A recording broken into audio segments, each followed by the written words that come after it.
Welcome back to WEFTEC Live. I'm Heidi Bragg, and I'm here today with Mwende Lefler. Hi. Mwende is with the Metropolitan Water Reclamation District of Greater Chicago. That's a mouthful. It is, yes, but you got it. Okay. She began her career there in 2007, served with the Process Design Group, and correct me if I'm wrong on any of these. The Process Design Group, which evaluates plans, designs, bids, and then supports post-award capital improvement projects. She worked extensively with the MWRD Phosphorus Task Force, who was looking at both side stream removal of phosphorus and phosphorus removal From the mainstream. From the mainstream. And before joining MWRD, she worked in engineering consulting, and she graduated from Duke University and has her master's in environmental engineering from Northwestern. Did I get the laundry list right? Yes, incredible that you found all that. Yeah, you've got a good bio. Right. Okay, so we love this idea of taking a waste stream and developing a saleable product out of it. So what drove the decision to turn the MWRD's Stickney Point facility into a resource recovery facility? Yeah, it's a great question. I think that, there was a number of factors. One was regulatory, right? We knew that some of these were coming down the pipeline. The district, there's two methods to kind of treat phosphorus, whether it be chemical or biological. Biological gives you the opportunity to reclaim the resource in the end. So that was really attractive to the district. So we volunteered to have this limit a while back, and then also just with the kind of timeline of we'd like to experiment and figure out how to make this a biological system to use less chemicals, and then to reclaim the phosphorus. We know phosphorus is, it's,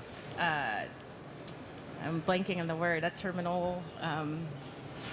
limited resource, right?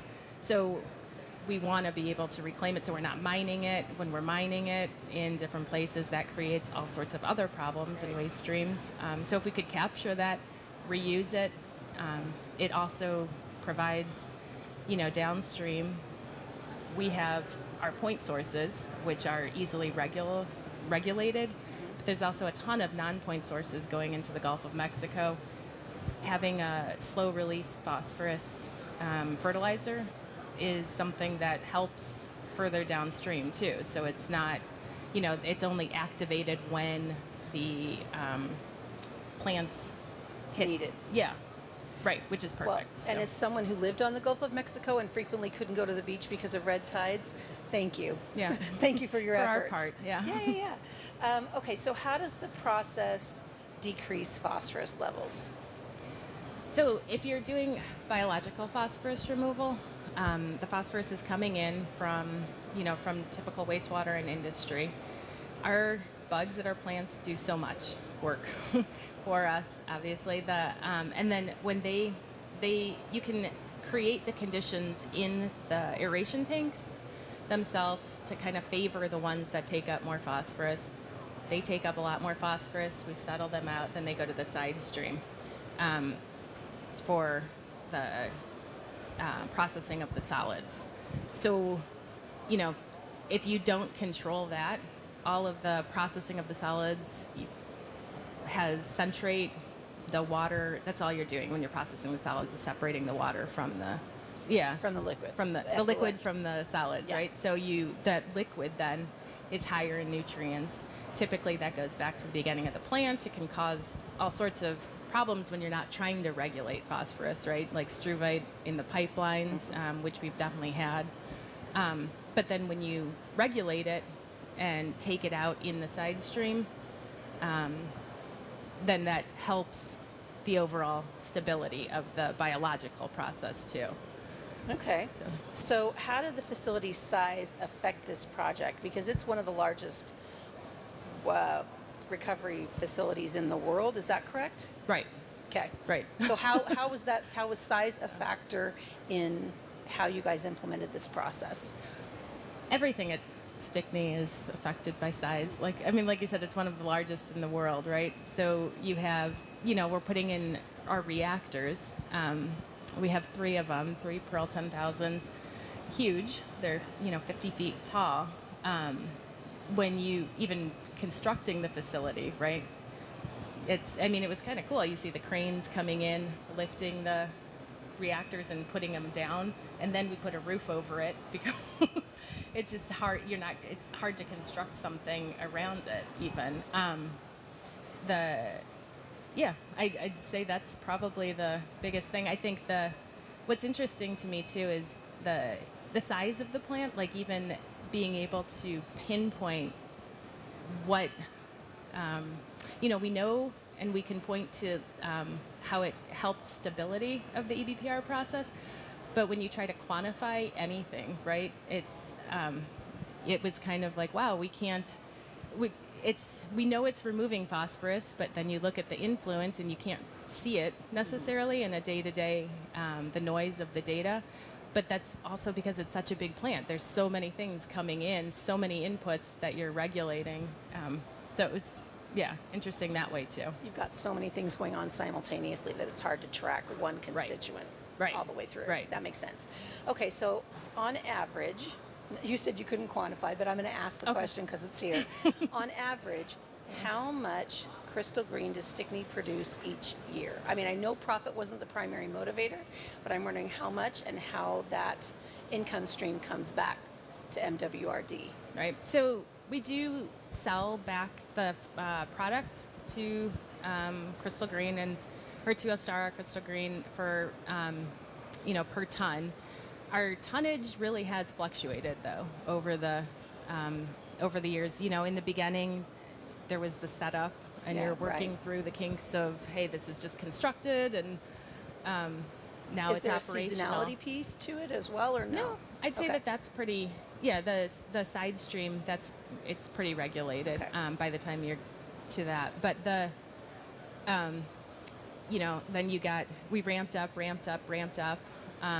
Then we got COVID hit, like that whole 2020 season for us, and that and there was a lot of there was an emphasis on we need to kind of focus on everyone, right? Just the essentials. Right. So it's not like we were optimizing during that time.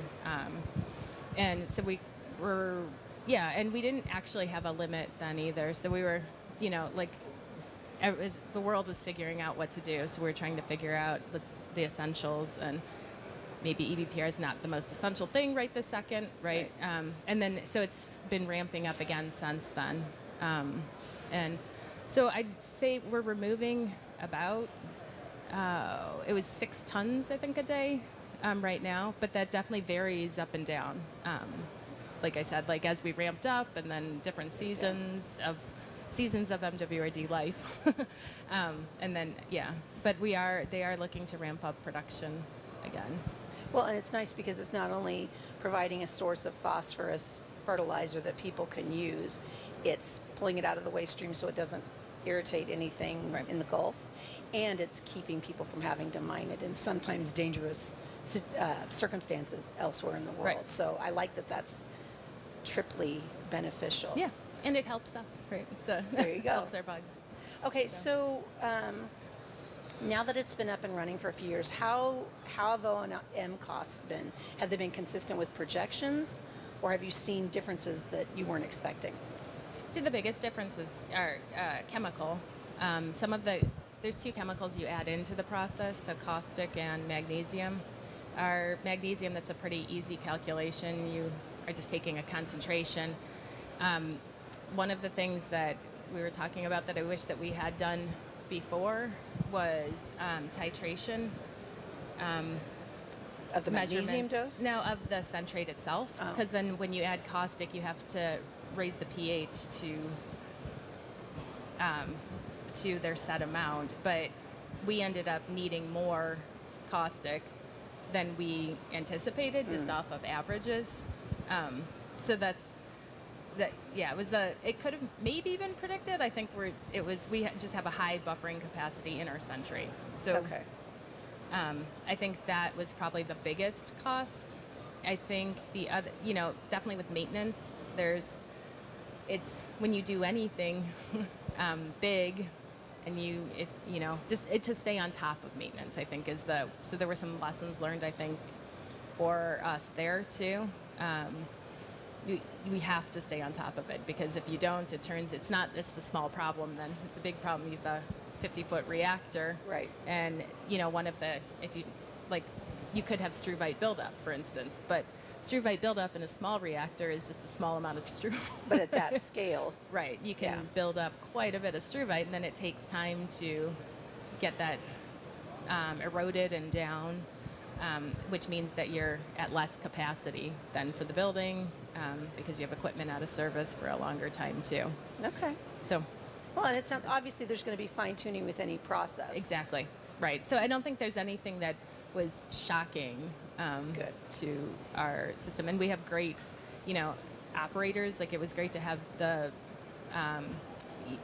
person that was there full time, right, to be able, they figure out a lot of things that you don't do on design, right, or you don't see during construction. They are creative at figuring out solutions. I love having good boots on the ground people to help us figure those things out.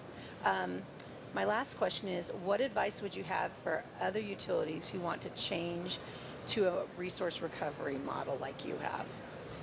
Yeah, I mean, I'd say kind of similar. Just kind of look at your options, do your research, and find some of the site-specific things for your plant. What makes sense economically, sustainability, and operationally for you. Have someone really, or a team of people, just really invested too, because it's not, like you said, with any process, it's a new process, right? So there is a steep learning curve. So to see it through. Okay. I like that. Do you do a lot of tours for people who are interested in doing Oh, absolutely. like this? I don't personally, but yes. So tours are available. Let's leave it like that. Mm-hmm. Well, Mwende, thank you so much for being here today. I love hearing more about this, and I love seeing us. This is such a huge part of WEF's circular water economy goals, is to find a saleable product and something that people consider a waste stream. And I love the way Stickney has shown that that's absolutely possible. I'm proud of us too. So. We'll have more from WEFTEC Live later. Thanks, and stay tuned.